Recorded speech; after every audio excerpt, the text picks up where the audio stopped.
Welcome to Coffee to Go, where we center ourselves in the scriptures, seasons, and holy days of the Christian tradition. I'm Karin Peter, here with Blake Smith, and we welcome you on the journey. This is the third Sunday after Epiphany. We are in the season of light, where Jesus is revealed, and today revealed or illuminated as a prophet. So we are with Jesus. We have returned to Galilee. John, the baptizer, has been arrested, and this seems to be a catalyst that sends Jesus into action. Yes, indeed. From the Gospel of Matthew, the 4th chapter, the 12th through the 23rd verse. Now, when Jesus heard that John had been arrested, he withdrew to Galilee. He left Nazareth and made his home in Capernaum by the sea, in the territory of Zebulun and Naphtali, so that what had been spoken through the prophet Isaiah might be fulfilled. Land of Zebulun, land of Naphtali, on the road by the sea, across the Jordan, Galilee of the Gentiles. The people who sat in darkness have seen a great light. For those who sat in the region and shadow of death, light has dawned. From that time, Jesus began to proclaim, "Repent, for the kingdom of heaven has come near." As he walked by the Sea of Galilee, he saw two brothers, Simon, who is called Peter, and Andrew his brother, casting a net into the sea, for they were fishers. And he said to them, "Follow me, and I will make you fisher of people." Immediately they left their nets and followed him.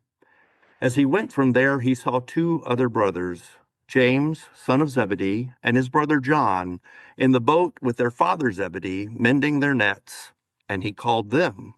Immediately they left the boat and their father and followed him. Jesus went throughout Galilee, teaching in their synagogues and proclaiming the good news of the kingdom and curing every disease and every sickness among the people. So why does this matter? It seems to me like this is kind of, I don't know if wake-up call is the right thing. I think Jesus is very aware of what's going on, but it's almost like, okay, it's time to shift gears. Mm-hmm. Okay, this is getting serious. The empire is making a move. We've got to get serious about this. And so his arrest, John's arrest, seems to trigger the start of Jesus going home and calling the first disciples.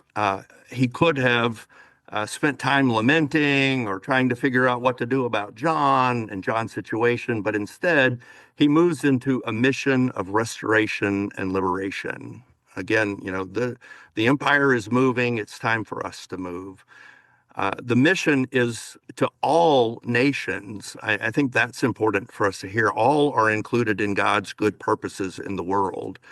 The kingdom of heaven has come near, and he's going to be, again, talking about that more and helping us to understand how that is the truth. And the hallmarks of the kingdom that is coming or that is here is our liberation and justice and restoration and compassion. Again, we've talked about it being a countercultural narrative. It's a different kind of kingdom. Well, especially when you sense that kingdom come near and contrast it with John's arrest. Yeah. Right. And why that was happening. We go back to that Star Wars, the light and the darkness, the good and the bad. You have John's arrest and the kingdom has come near. They seem to be the actions, the coming kingdom is so intricately linked to the imperial power making moves or taking steps or acting in certain ways as a countermeasure, as an act of resistance. Yeah, absolutely. There's something interesting here. We talked a couple of weeks ago when we were talking about the birth narrative and the fact that Judeans and Galileans, the shepherds, Mary and Joseph, they were all born to be slaves. And so, as is typical in stories involving the reign of God, the gospel of Jesus Christ, all of that, there are people on the margins and the undersides of society that are the ones that are engaged. And so the first call here is to fishermen. So we're not talking the echelon of society, but they're fishermen, which in one case is marginalized. But another big piece about the fishermen is that they're called to work within their giftedness, what they're Hmm. passionate about. These are fishermen who are being called to fish. They're just going to fish for people. They are gatherers, and so that's what Jesus is calling them to. They too will announce the kingdom of heaven come near Hmm. in their words and actions over the coming days and Yeah. years in ministry. So, I think about that message, the kingdom has come near, and Jesus says that often. Jesus has his disciples say that often, the kingdom has come near. And I think what would happen if we were sharing with someone over coffee and the reality was the kingdom has come near, if we acknowledge that, whether it's just in our mind or verbally. We all have those moments where we really feel we're connecting, and is that the kingdom come near? yeah, yeah. There's another interesting piece that I found when I was studying on this passage, and I will just apologize up front that I don't remember the commentator's name, but in the connections commentary on this passage, the writer talks about the connection to Elisha's call in First Kings Mm, by Elijah, and it was just come and follow. yeah. There wasn't any negotiation. There wasn't. It was in a sense non-negotiable. You know, Hmm. it seems to be non-negotiable. These are not to be ordinary disciples or followers. They're being called to action, and it's more of a, I don't know, mandate might be too harsh, but Jesus doesn't say, "Hey, what are you guys doing? You know, you want to go have some fun? You want to go do things a little differently?" He says, "Come and follow me." Yeah. And there's an authority to with it in the presence of Jesus that the scriptures tell us that they just dropped their nets and followed him, left Yeah. everything behind. And again, it's kind of that going into the next gear, shifting gears. The time for hesitation is past. You know, we don't have time to talk about this. Let's go. Let's go do Yeah. this. So some questions we might ask ourselves in light of this is, when has social, political, religious news sent me into lament or darkness? And when has it spurred me to action, to change gears, to not hesitate? Yeah, I think that's an interesting point. When John was arrested, I mean, everybody knew that wasn't going to end well, Right, right? And right. and instead of sitting at home scrolling through Facebook and lamenting over the state of John's arrest, Jesus is immediately spurred to action. And so, what does it take for us to be spurred to action instead of simply griping about what we don't like about what's happening? Yeah, so then another question we might ask, Ada, we talked a little bit about what this makes happen within us. So do my words and actions suggest the kingdom has come near? And in what ways? So you are asking, do my behaviors and do my behaviors reflect that I believe the kingdom has come near? Is that what we're getting at That's here, pretty much Blake? what I'm asking. So yeah, so Yeah, your neighbors who are watching you and know, yeah, yeah, so what is this kingdom come near about? Oh, is that it? yeah. Okay. All right. Well, like we've said, ever since we have been back from hiatus, this is the uncomfortable part where we Yeah. ask the questions and figure out how to live into this this week.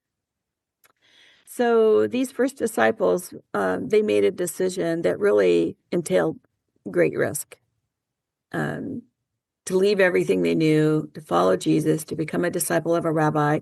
This was risky business. And in Community of Christ, we, in many places, use a mission prayer that, as part of the prayer, calls people to risk something new, which is what these four men did. So, what risk of restoration or reconciliation or healing will you take this week? What will be your risk? What will you drop and let go of and follow Jesus? What's your risk assessment this week?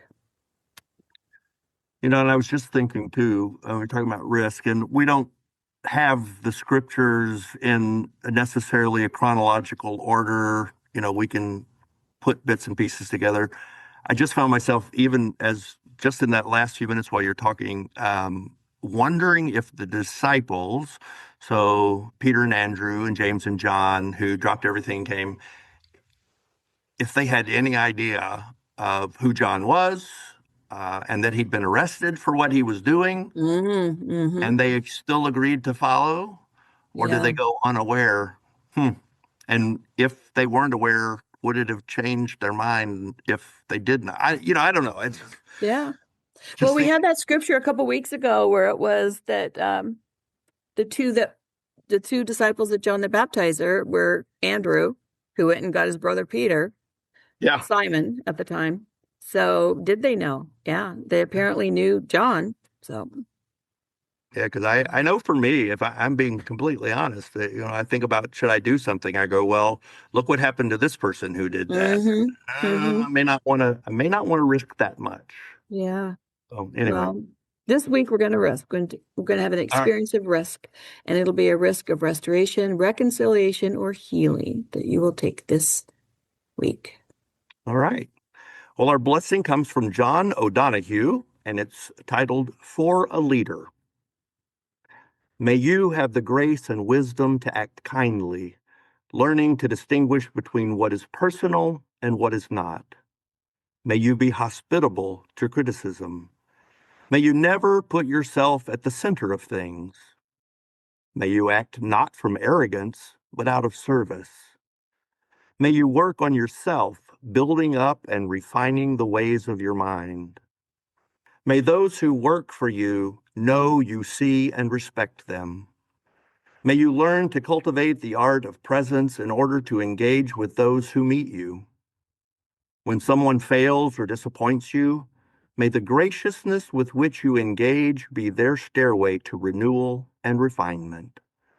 May you treasure the gifts of the mind through reading and creative thinking so that you can continue as a servant of the frontier, where the new will draw its enrichment from the old and you never become a functionary.